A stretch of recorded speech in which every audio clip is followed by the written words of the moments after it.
वेळापत्र इयत्ता 12वीची परीक्षा आजपासून सुरू झाली। सिंधुदुर्ग जिल्ह्यातील 12वीचे मुख्य केंद्र असलेल्या कुडाळ हायस्कूल येथे आज 12वीच्या विद्यार्थ्यांची बैठक व्यवस्था करण्यात आली आहे। सिंधुदुर्ग जिल्ह्यात 23 केंद्रावर ही परीक्षा होत असून एकूण 8,487 विद्यार्थी प्रविष्ट होणार आहेत। राज्यात कॉपीमुक्त अभियान राबविण्यात येत असून त्या दृष्टीने ड्रोनच्या सहाय्याने परीक्षा केंद्रावर लक्ष राहणार आहे।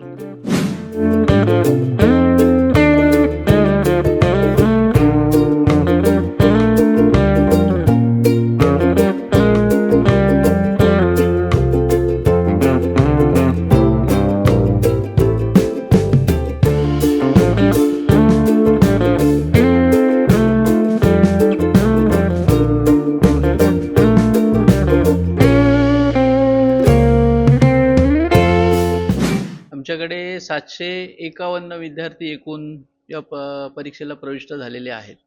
तुळसुली, Pat, Kudal high school, junior college Kudal, Nathpai अशा शाळांचे एकूण विद्यार्थी 751 आहेत। आज इंग्रजीचा पेपर आहे आणि 30 ब्लॉकमध्ये या सगळ्यांची व्यवस्था केलेली आहे। यावर्षी शासनाच्या निर्देशानुसार आपण ड्रोनद्वारे पर्यवेक्षण केलं जातं, म्हणजे ड्रोन कॅमेऱ्याद्वारे रेकॉर्डिंग आहे। वर्गावर्गात म्हणजे व्हरांड्यातील बाहेरच्या बाजूला CCTV कॅमेरे आहेत। या व्यतिरिक्त 144 कलम म्हणजे जमावबंदी हा या ठिकाणी केलेली आहे या परिसरामध्ये। आणि अत्यंत निकोप भयमुक्त वातावरणात कॉपीमुक्त परीक्षा या ठिकाणी संपन्न होणार आहे। त्यासाठी लागणारी सगळी तजवीज आमच्या कराची महाराष्ट्र शिक्षण प्रसारक मंडळाचे सर्व कर्मचारी, मुख्याध्यापक, उपमुख्याध्यापक आणि सर्व स्टाफ यासाठी गेले 8 दिवस प्रयत्न करत आहे। त्या दृष्टीने सगळी कार्यवाही होत आहे। सर्वांचं सहकार्य मिळत आहे।